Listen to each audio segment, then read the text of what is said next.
Fight fans, welcome to the PBC Podcast, brought to you by Premier Boxing Champions with your host, Kenneth Bouhairie and Michael Rosenthal.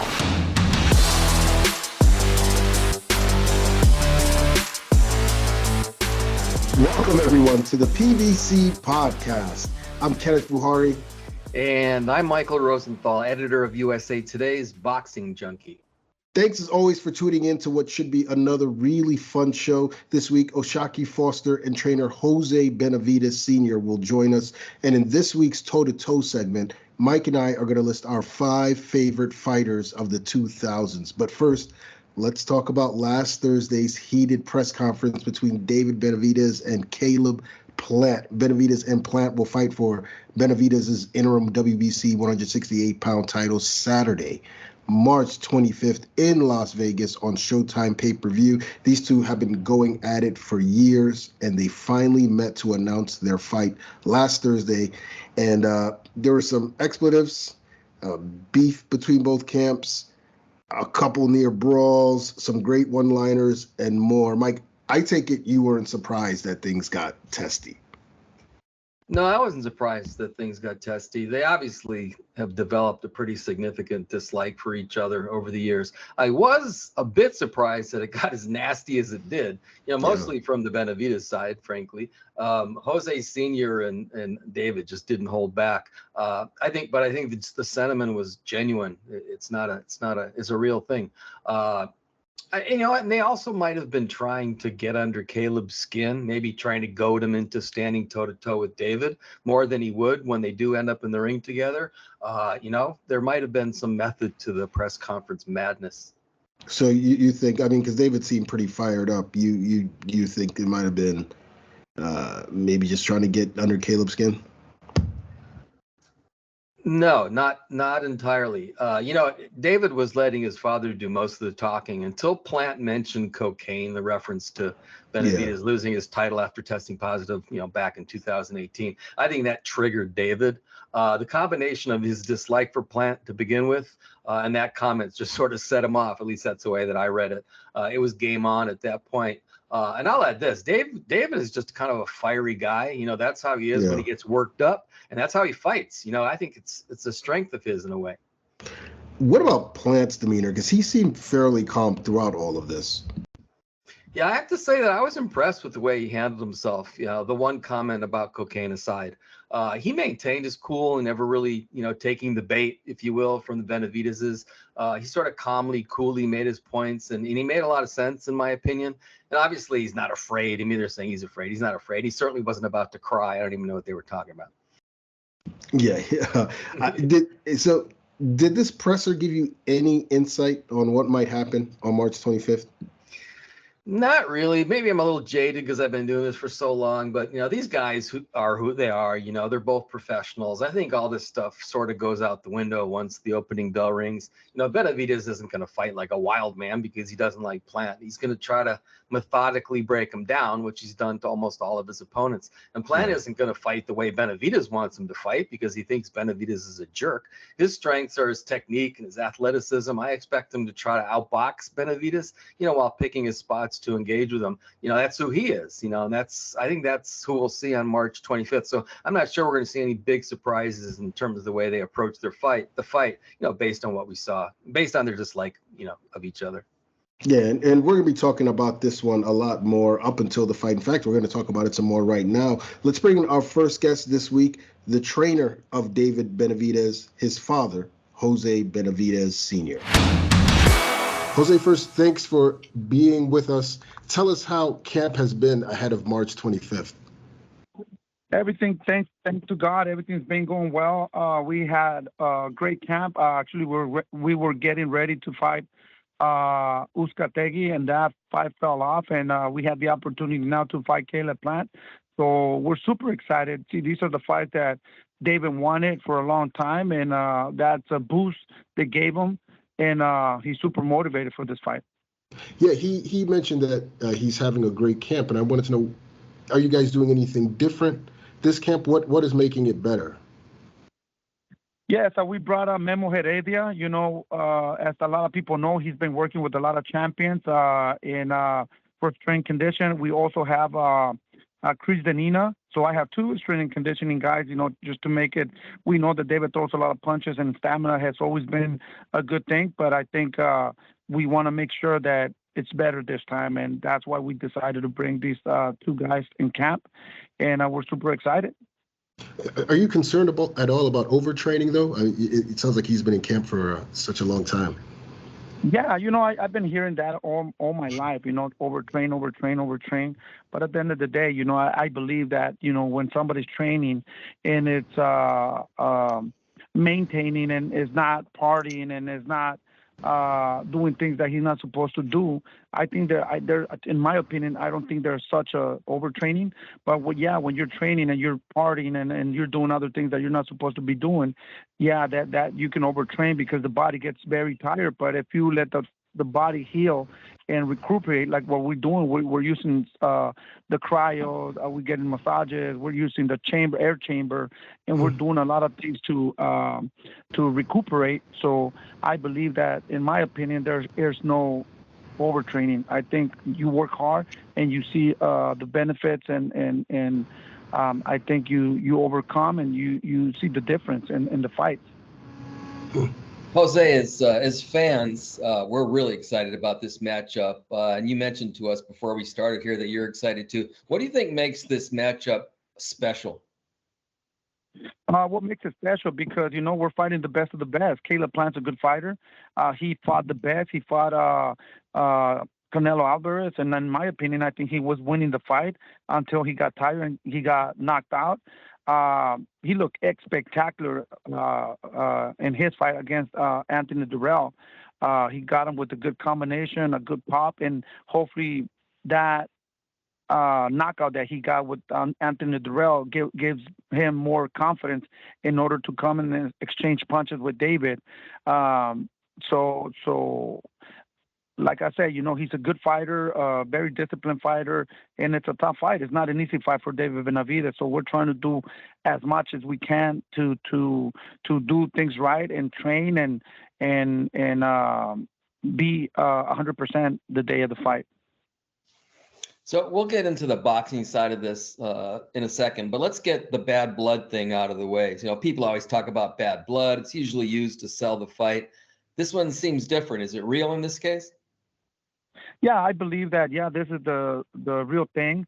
There is bad blood between David Benavidez and Caleb Plant. I believe that Caleb Plant has always been jealous about David because David was a champion before, and I think that even David hadn't even done his first professional fight.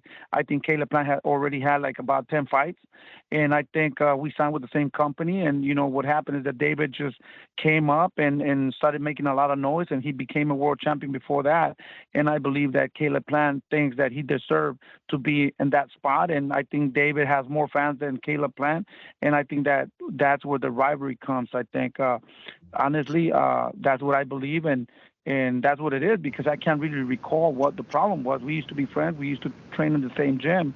I just don't understand how everything got out of hand.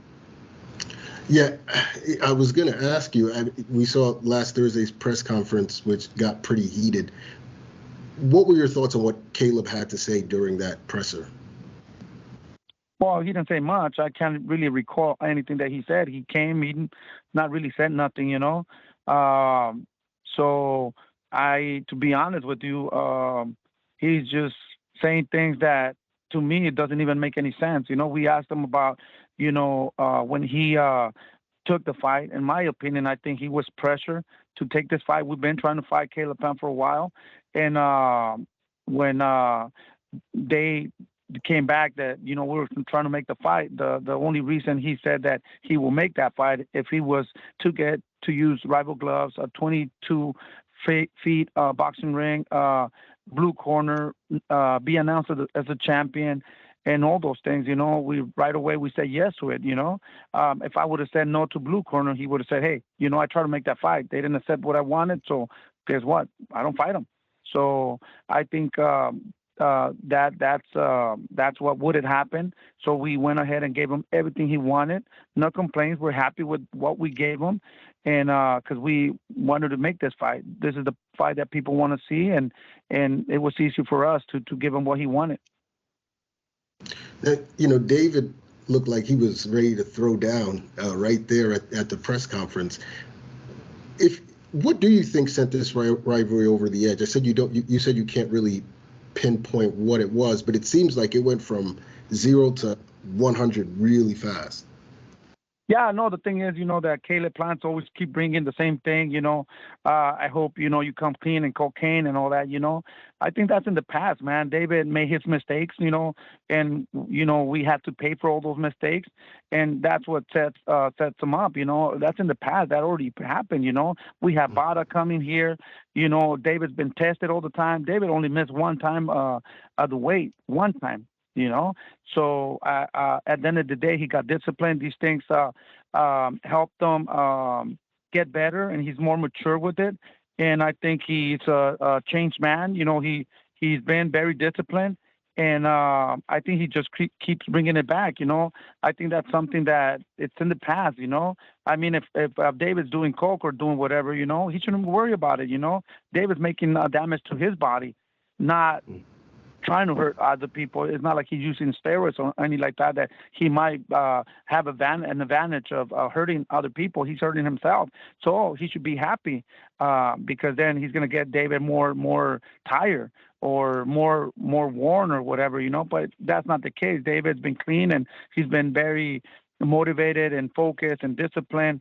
And I think that's the thing that keeps triggering that same thing. Me as a father, that's very painful. That's would you want to hear somebody say something about your son? About drugs? I think that's very painful for a parent to hear that.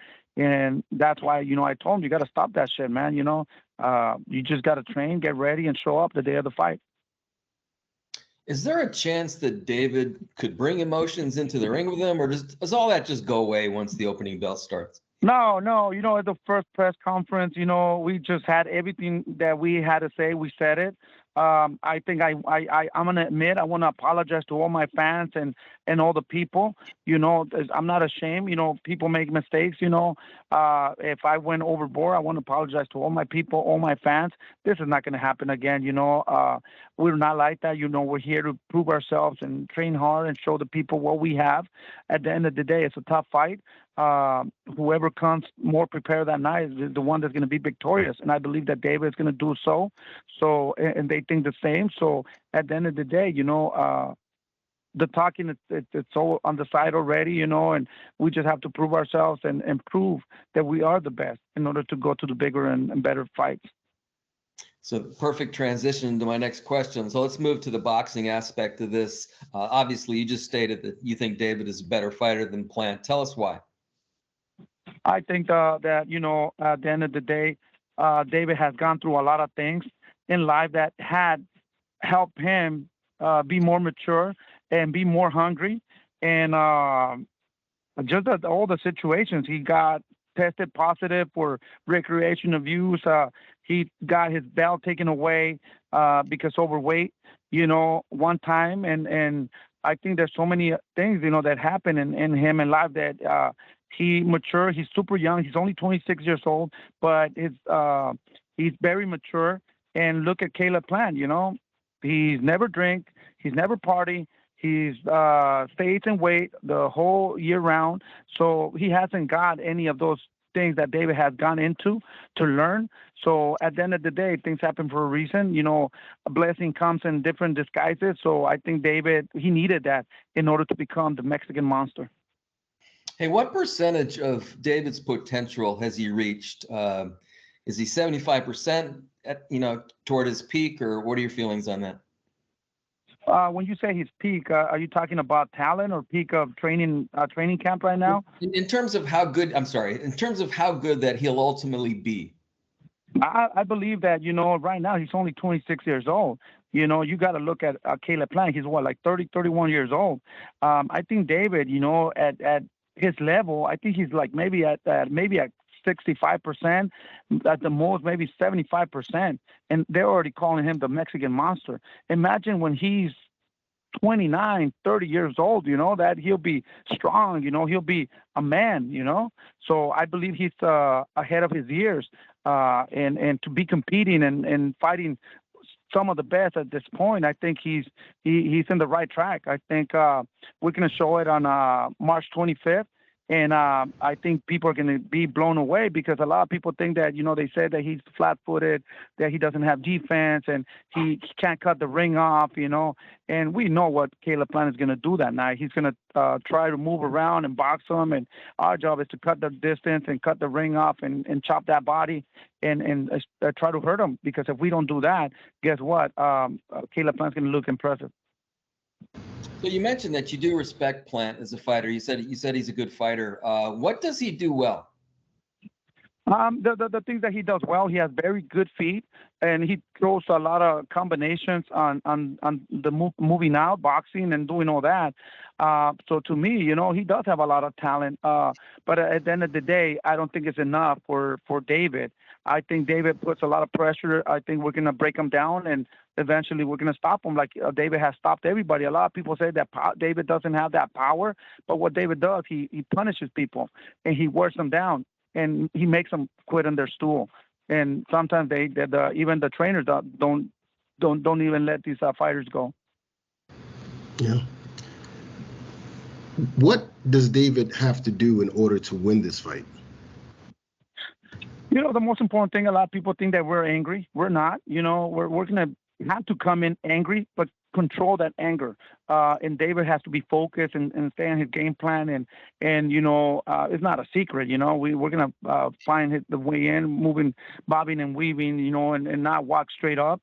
I think it's not a secret, and we're going to have to chop this guy, hit to the middle of the stomach, the sides, and keep working like that. And every round we have to adjust and see what we're doing good and what we're doing wrong to adjust. And everybody knows, we have the runner and we have the brawler. So I don't think Caleb Plant is going to come and fight David toe-to-toe, even though he thinks he can hit hard. I don't think he's going to do that.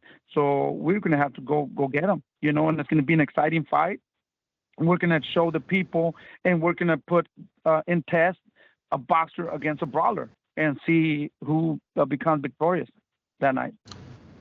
I get the sense that you guys have been not just now, but have been studying Plant for years. I've been studying Plant for almost 5 years because I thought we were going to get the fight. Once we got the belt, when we lost the belt, when he became champion, and thank God we didn't have that fight back then. We had it now, so it's perfect. It gives us more time to get ready and to mature more, and this is the perfect time.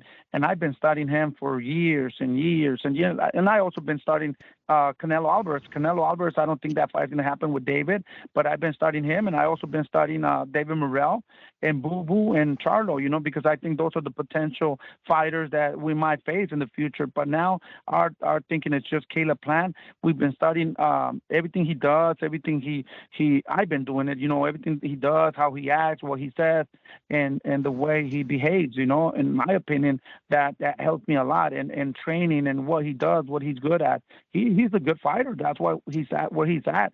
So that's why it makes it so interesting for this fight. Did you see any difference in him in his last fight against Darrell compared to like the other fights that you studied with his new trainer?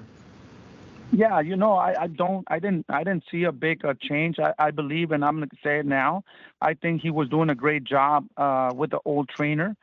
They knew each other for a long, long time. They became world champions together. When he fought Canelo Alvarez, he fired that same trainer but it wasn't that guy's fault. He did a great job. I think they understood each other. Now, when you go and train with other people, they got different mentality. They think different. So, it takes like about 3 to 4 fights to adapt to somebody, that he has, that he just brought in, So, in my opinion, I mean, what is he changing? I don't see nothing that he's changing, to be honest with you. When he fought Anthony Darrell, the fight was kind of even, to me. It was, I fell asleep. I fell asleep, and then I woke up, because I was watching them, and it was, to me, in my opinion, it was so boring, that when I woke up, I saw another round, and then he just came out with that big hook, and he dropped him. So that's when it got excited. But before that, it was pretty close, and nothing was happening. There was no action. Nobody was getting excited until he dropped him, and he looked spectacular. And thank God he did that. That's why he got a little bit of confidence of fighting. So last question for you. Last question for you. We know you believe David is going to win, but how do you expect the fight to play out? Is it going the distance? Do you foresee a stoppage win? Yeah, I don't think he's going to win the fight. I know he's going to win the fight. He's going to, like I said, we're going to take a couple of rounds, to figure him out and see what he has. And every day, every fighter fights a different way. You can see a fight of Caleb Plant, how he fought the last time and the time before that. It all depends on the opponent you have in front of him, and it all depends on how your training went. So I got to figure out, we go there, we fill him out and see what he's going to do. I know what he's going to do, but we try to see the speed. We try to measure the steps of the ring, and we try to see which sides he's going to move a little bit more. So we try to cut the distance there, and we fill him. The 2-3 rounds, we're going to fill him. And after that, once we adjust to what he's doing, then we go to work. And I think, my opinion, I think that we're going to break him down and go harder and harder. And I'm thinking, like I said, maybe like 9, 10. If David doesn't stop him, I think the corner's going to have to stop the fight. All right. Well, you heard it from Mr. Benavidez. Jose, thank you so much for taking the time out to speak to us, and we wish you guys all the best on March 25th. Thank you, and I want to thank all the fans, and thank you guys for this interviews. And I just want to let everybody know that we're focused, we're taking things serious, we're not underestimating Caleb Plant. It's a tough fight, so we are serious about what we're doing, and we're focused. And we promise all the fans that you guys are going to have on March 25th. You guys are going to have an exciting fight, and make sure you guys get your pay-per-view. It's time for Mike and I to go toe-to-toe. Last week, we covered our 5 favorite fighters of the 90s. This week, we're going to unveil our 5 favorite fighters from the 2000s. That's from 2000 to 2010. We'll go in ascending order. So, Mike, the floor is yours. So real quick, I just wanted to preface this by saying that, as I did before the 1990s segment that we did, that these are our favorite fighters of the decade, which isn't necessarily the best fighters from the decade. So, and I'll add that in my case, these are really 5 of my favorite fighters of the 2000s. There's so many guys I admired from that period. So these are the 5 that I came up with. And I'm starting with my number 5, who's Miguel Cotto. Cotto was a low-key, sort of ordinary guy outside the ring, likable guy, but kind of ordinary. There was nothing remarkable about him or his personality. In the ring, though, this guy was just a fighting machine. A guy you knew was going to perform at a really high level every time he fought. And every one of his fights was a big fight, it seemed. And the 2000s was his decade. He turned pro in 2001. He hit his stride mid-decade when he beat Paulie Malignaggi, Zab Judah, and Shane Mosley in a span of several fights. He was stopped by Antonio Margarita under what circumstances which are now kind of suspicious in 2008. And then he lost to a peak Manny Pacquiao in 2009. But overall, he had tremendous success that decade. I had tremendous respect for Cotto at that time, but even more in retrospect, even more as time has gone on. He was inducted into the Hall of Fame last year. He richly deserved it, I think. He was one of the greatest Puerto Rican fighters of all time. Yeah, he certainly was, and I'm surprised actually he didn't make my list. I'm kind of disappointed in myself because he's one of my favorite fighters. But then again, I don't know if he would be in my top 5. My number 5 is Vladimir Klitschko. In my opinion, one of the more underrated, underappreciated heavyweights of all time. What he did was really impressive, dominating for that long. Yes, he was stopped by Corey Sanders and Layman Brewster, but once Vladimir got with the Manny Stewart and they perfected that style of, fighting tall, working behind the jab and disguising your power punches, man, it was over. The turning point for me was the win over Sam Peter. Peter was a hot young heavyweight, undefeated, and I remember a lot of folks were surprised that Vladimir took that fight, given his 2 recent KO losses. And Peter dropped Vladimir 3 times in that fight, but Vladimir kept getting up, kept fighting back, outboxing him, and had Peter nearly out in the 12th round. to me, it was if Vladimir had faced his demons. He began controlling fights with just one hand with that jab, and he had serious power in both fists. Beat a who's who of heavyweights of his time. Definitely one of my favorite fighters of that decade. Yeah, I have tremendous he's not on my list, but I have tremendous respect for both Klitschko brothers. I think that Vitaly was better, but I have tremendous respect for Vladimir, in spite of, the setbacks that he suffered. I guess he didn't make my list for maybe a couple of reasons. Some of his fights to me were kind of boring. Like if he didn't land that right hand, it was like kind of, machine-like kind of formula that he used to win fights. And yeah, he did get a lot of knockouts, but and those were exciting because the big right hand like that's always fun. But some of his fights were boring. I don't know. And but he did grow on me over time. When I first saw them, I thought they were kind of sort of big lumbering guys. Almost like they were too big, but they gradually sort of got my respect, and now I just have incredible respect, not only as fighters but as people too. Yeah, absolutely. Let's go to number 4. I'll kick this one off. My number 4 is the Magic Man, Antonio Tarver. Tarver's got a unique made-for-TV story. He beat the great amateur standout Roy Jones at the Sunshine Games in Florida when he and Roy were about 13 years old. But, the state wasn't big enough for both of them. Tarver had outside the ring issues. He would miss the 1980 Olympics where, Jones won silver and probably should have won gold. Tarver won bronze 8 years later in the 1996 Olympics. I mean, by then, Jones was the consensus best fighter in the world, a brilliant, unbeatable looking boxer. Tarver turned pro in 1997 and worked his way up the light heavyweight division, the same weight class where Jones ruled. And after years of waiting, setbacks, and coming back to earn the top slot again, Tarver got a shot at his former amateur rival. Jones won a close decision in the first fight in 2003, his closest call ever as a pro. But then in the rematch, Tarver knocks him out in 2 rounds and writes himself a Hollywood script. Of course, he went on to become a major star in one of the Rocky movies. He won a few more titles. And he was also one of the coldest mouthpieces in the game. That guy was a great trash talker. Antonio Tarver gave us a lot of memorable moments this decade. Yeah, Tarver was a really good fighter.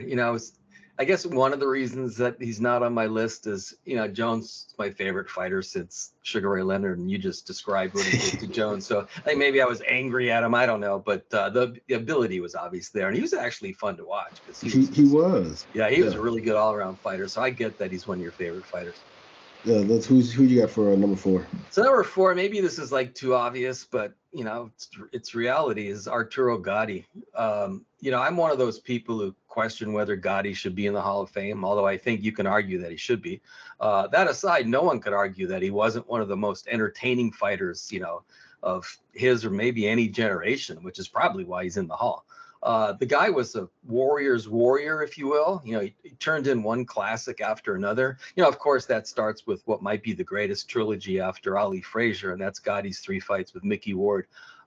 You have to watch those fights to understand the drama, the violence, the courage and resilience of these guys in those fights. Those fights were just breathtaking. I think some of the greatest moments in boxing history. And Gatti won two of the 3 fights. He ended up starting to fade by 2006, 2007, probably as a result of the wear and tear. And then he tragically died in 2009. The guy's just a legend. I wanted to add a real quick story. I had a great interview with Gatti, a telephone interview with Gatti in the late 90s. I think it was after his back-to-back wars with Ivan Robinson. And I said, Arturo, you've taken so much punishment in your career. Some people wonder whether you should call it quits. And he said, yeah, you know what? I do hear that from people. That's something I thought about. We'll see what happens. Well, the guy ended up fighting at a high level for a whole nother decade after that. So, this guy is just an absolute freak, both physically and in terms of his determination, but freak in a good way. Yeah, absolutely. And he had a bit of a resurgence at 140 pounds. It looked like he was sort of down and out. At 35, then he came back, won the title at 140. He had a really great career, and good point regarding the Ward trilogy. That first fight, watching it live was just unbelievable. Just one of those things that you'll never ever forget. So for those who've heard about it but haven't watched it, please go back and watch that fight. Who you got for number 3? So my number 3 is my number 1 from the 1990s list, Roy Jones Jr. Now, I hesitated to include Jones at all because, he began to decline as early as 2003 with the fight that you mentioned when he eked out a victory in his first fight with Antonio Tarver. But he was still one of my personal favorites in the 2000s, no question about that. And he did accomplish something that I still feel was impressive as hell. He became the first former middleweight champion to become a heavyweight champ in a century when he put on almost 20 pounds and easily outpointed John Ruiz in 2003. Was John Ruiz a great heavyweight? No, but he was a solid, tricky one. A guy who'd beaten Evander Holyfield. Certainly he was one of the better big men at that time. And Jones just schooled him, to make history. Now, I feel he paid a price for that fight. I think bulking up to 193 and then going back down to 175 took a lot out of him. He was never the same after that. But he did give us several strong title defenses at 175 before Ruiz. And then he had the victory over Ruiz in that decade. He still had a little more magic for us in that decade. Yeah, I feel like the Ruiz fight was sort of like his last great performance. I felt like he was declining even years earlier, slowing down. Obviously, the weight going down in weight didn't help either, but I thought Roy was on the decline, even years maybe he knew that before that. Yeah, and it's that light heavyweight ring was great. I think he made like 11 defenses while he was there. He was the undisputed champion for a good amount of time. I mean, I could go on and on and on about Roy Jones, and I think I already did in the last episode. So I'll go to number 3. My number 3 is one of the best welterweights of this era, Antonio Margarito. I know there's going to be some gnashing of teeth because of the hand wrapping situation that made him a pariah, and I get it. Plus, I agree. But I can't deny that Antonio Margarito, prior to that fight in 2009, was one of my favorite fighters in this era and also one of the most exciting fighters in the game. He was always in shape, well-conditioned, threw a tremendous amount of punches with his nonstop pressure style, had a great chin, and was skilled, although he's, made out to be a bit of a brawler. He was a little slow, which I thought was his undoing against Shane Mosley in 2009, among other things. But prior to that, Margarito had a tremendous run at 147, even when he briefly went up to 154 and stopped the prime Daniel Santos. For those that remember, I thought that was really impressive. He had on the win over Cotto, Joshua Clottey, Sixhead Lewis, beat Kermit Cintron twice, I believe. I think gave him his first loss. And that's a respectable resume from one of the toughest fighters I saw at 147. Yeah, you know what?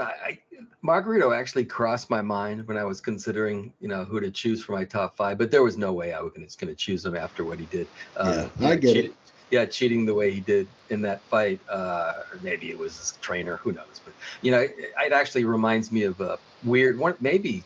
Well, I'll say one of the weirdest press conferences ever. I remember we had a roundtable with him, I don't know, weeks after that thing happened, and just with a handful of reporters, and we're asking him questions, and he would never acknowledge that he had any responsibility. I forget the exact questions that were being asked, but he never really accepted responsibility for what happened. He just wouldn't. We asked him like 10 different ways, and he just would never, which also really rubbed me the wrong way. But hell, he was really fun to watch. He was a beast. Physically, he was just a beast. He was. And he was really fun to watch. So, I mean, and he was also kind of a cool guy beyond that one situation. So I don't want to be too hard on the guy, but, he did what he did.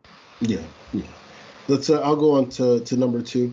On my list is Diego Chico Corrales, one of the most fun styles to watch and a truly great fighter who, in my opinion, should be in the Hall of Fame. Corrales was highly skilled, a pressure fighter who could fight on the inside, as he showed in his legendary first fight against Jose Luis Castillo. He could box from the outside. He did that beautifully in the rematch against Joel Casamayor. He had deadly power in both fists and placed his punches well. And he was fearless. I mean, the man gave trainer Robert Garcia, who was an undefeated world champion back then, his first loss via devastating KO. He stopped Derek Gainer in 3. The win over Castillo, handing Acelino Freitas his first loss. The rematch win over Casamayor, which was, which is underrated. I mean, that's an excellent list of names. Diego Corrales did that, and he always did it in style. Yeah, Corrales is not on my list, but you're making me think that he probably should be on my list. Everything you said is spot on. I think I covered Robert Garcia when he was a title holder, because he lived in my circulation area when I worked for the Los Angeles Daily News. And people forget Robert was a really good fighter. He wasn't like a top Hall of Fame kind of guy. Over Corrales. Yeah, he was a really good fighter, and Corrales just handed his what to him. And it was like that really opened up my eyes for Corrales. And then you look back at that Castillo fight, which is maybe one of the top 5 fights of all time, certainly one of the best fights of all time. So that dude was just talented. He was a warrior. I 100% get why he's on your list, and he probably should be on mine. Who do you got for your number 2? My number 2 is Marco Antonio Barrera. Barrera and I go back to 1996 when he stopped Kennedy McKinney in the 12th and final round of one of the best fights I have ever seen, especially live. I was there. I would advise anyone who hasn't seen that fight to watch it. It was absolutely insane. And I thought he was still really good in the 2000s as part of the great Mexican trio with Eric Morales and Juan Manuel Marquez. Just absolutely love all 3 of those guys. Any of them and all of them could have been on my list. Marquez, I thought, turned out to be the best of the 3. Morales became Barrera's foil in a classic trilogy. But Barrera was just my favorite, which is what this segment is about. He was just an absolute warrior. Think of Gotti, but with more technical ability. That's how I think of Marco Antonio Barrera. And he had tremendous success in the 2000s, even though he lost twice to Manny Pacquiao. He did go 2-1 against Morales, which was a huge accomplishment, I thought. He stunned Nassim. We've talked about this on the podcast before. He stunned Nassim Hamed and the world by schooling, a guy who had never lost at that point. He was sort of a boogeyman, and Barrera just schooled him, I thought. He also beat Johnny Tapia, Kevin Kelly, and Paulie Ayala before he started to fade, toward the end of the decade. I truly appreciate what he gave us as fans. It was just a precious gift. I loved watching Barrera fight. Yeah, he was a brilliant fighter, and he was a brilliant boxer too. I mean, he was still on pound for pound list up until when he started to fade. I mean, he was so good for so long and did it in a variety of ways. He was a really special fighter, just beautiful to watch. My number 1 was the number 1 fighter of the era, Floyd Mayweather. I mean, when you talk about styles, which we were just talking about, his was breathtaking, the true embodiment of the sweet science. In the ring, he could do everything and do it all at the highest of levels. I mean, when he dominated and stopped Diego Corrales back in January 2000, he was probably the best fighter of the world then. That became more apparent over the years, but he ruled this era from beginning to end. He has all the accolades. You see the record, the list of names. If you just go on BoxRec one day and just look at his resume and look at the list of names, it is stunning. It is truly an impressive resume, beating the best of the best for over a long period of time. Floyd Mayweather, my number 1. Yeah, honestly, I don't even really think you can debate that he's the best fighter. At least since Roy Jones was at his prime, in his prime. Some people would say he's better than Roy. No question about that. But again, this segment is about favorite, so he's not on my list. But so my number 1 is Manny Pacquiao. Pac-Man for me was a really easy choice for number 1. He emerged from relative obscurity with his upset of Lelo Ledwaba in 2001 to become a true superstar by the end of the 2000s. When he made the first of what I believe were 8 appearances on the Jimmy Kimmel Show. I think he earned everybody's respect by going. He was 5-1-1 against Barrera, Morales, and Marquez between 2003 and 2008, which is pretty damned impressive. And then came what I believe was the absolute peak of his career. The 8th round knockout of Oscar De La Hoya in 2008.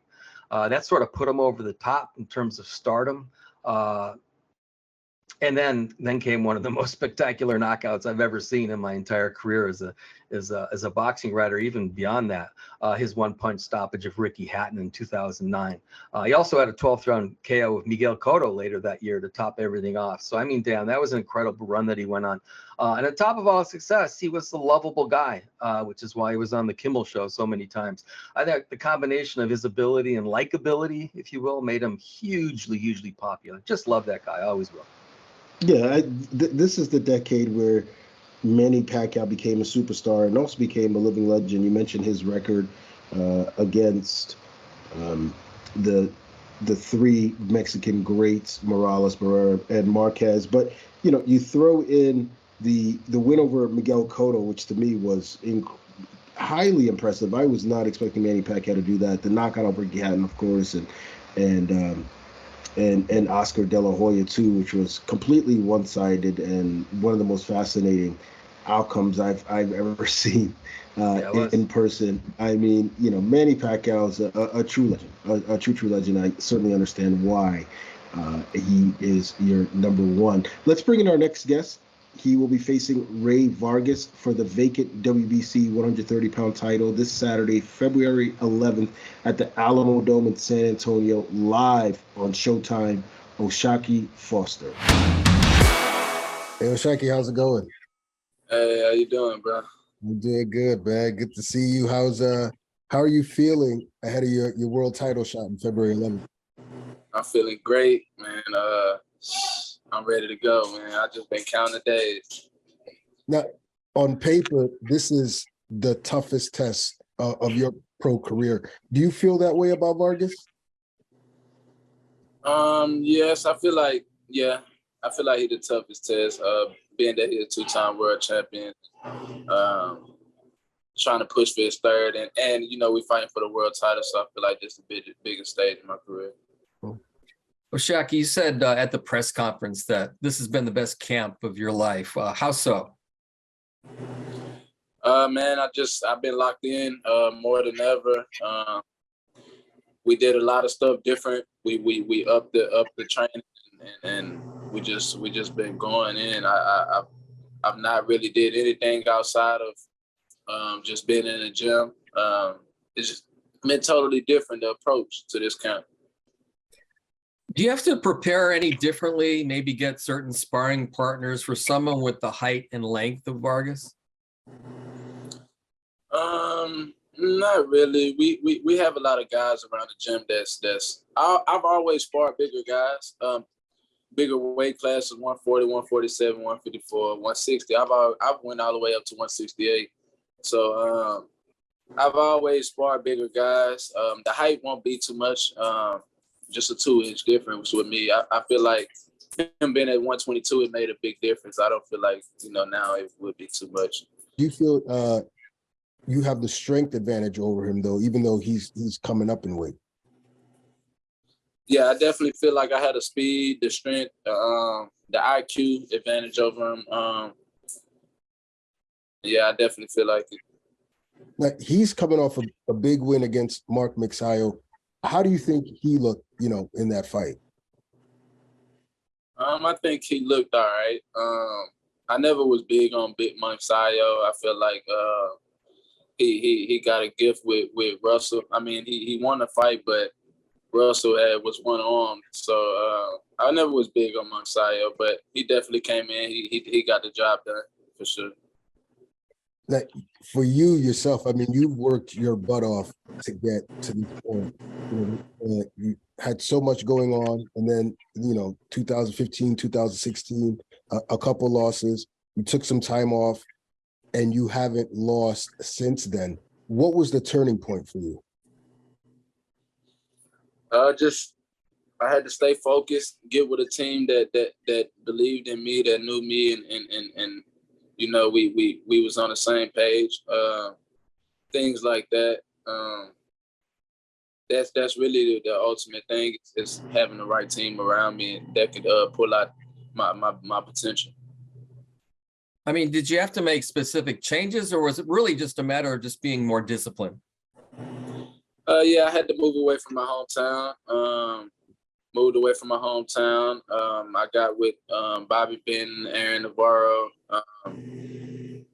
They've been knowing me since I was 8 years old, so they already knew my potential. They already knew my style of fighting and everything. So we clicked right together. That was the biggest thing for me, getting away from the streets and focusing in on what I needed to do. It must have felt good to suddenly sort of kick into a different gear and sort of start to realize your potential. That must have been a really good feeling.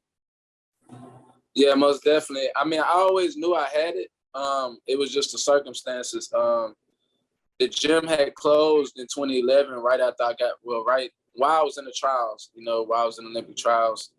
And I was 17 at the time. And when I came home, it was no gym. And still to this day, we still don't have no gym in my city. So that was the biggest part of it, not being able to train, didn't really have nowhere to do but go to the streets. Interesting. So your breakout win over Miguel Roman elevated your profile. Going into that fight, did you believe it would be the launching pad, toward the career success you wanted? Yeah, most definitely. I feel like I was gonna get a lot of respect for beating him because he had beat a couple main guys. He had already was at the top before. I'm not sure if he had won a title, but I know he had contended for it a couple times. So yeah, I definitely feel like it pushed my career. Do you feel that you're in your prime right now, that Vargas is getting the best version of you?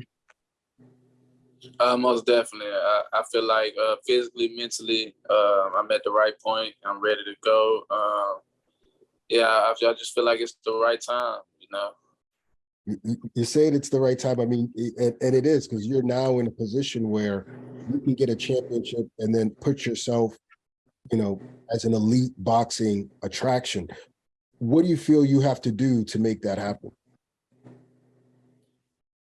I just feel like, I've put in the work, the training and everything. It's been great. I just got to go in there and be myself. As long as I go in there and do what I know I can do, it should be a great night for me. Boxing is kind of crazy, like this moment for you. You've worked for this moment for your entire life. And then here comes this one huge moment. I just wonder how you guys sort of bear up under that kind of pressure. Is it just kind of like a step-by-step thing, so it's really not that big of a deal when you get this opportunity? Yeah, for me, it's been a step-by-step thing because I went to Pennsylvania right after I got back started, and I went and fought under a B-side in his hometown and with his promoter, and I went and beat him. Then right after that, John Fernandez, he was supposed to be this big monster on ShowBox. He was 18-0 with 17 knockouts. I went in and beat him. So it was definitely like step by step for me to get me prepared for this moment. I mean, do you feel a lot of pressure, or is it just like maybe the pressure is a good thing? Maybe that's part of the motivating part of it. I don't feel too much pressure. I feel like I'm ready. I've went through the worst things that you can go to in life, so I feel like it just prepared me for this moment. Sounds like you're mature, which is, I guess, where you want to be in a situation like this, right? Yeah, I'm ready. I'm ready. Words can't really explain it. It just took so much to get to this point that I just feel like, it's that time for me to show the world. Right. Finally, getting back to February 11, how do you see the fight playing out? Vargas has been talking about being more aggressive. Are you anticipating that?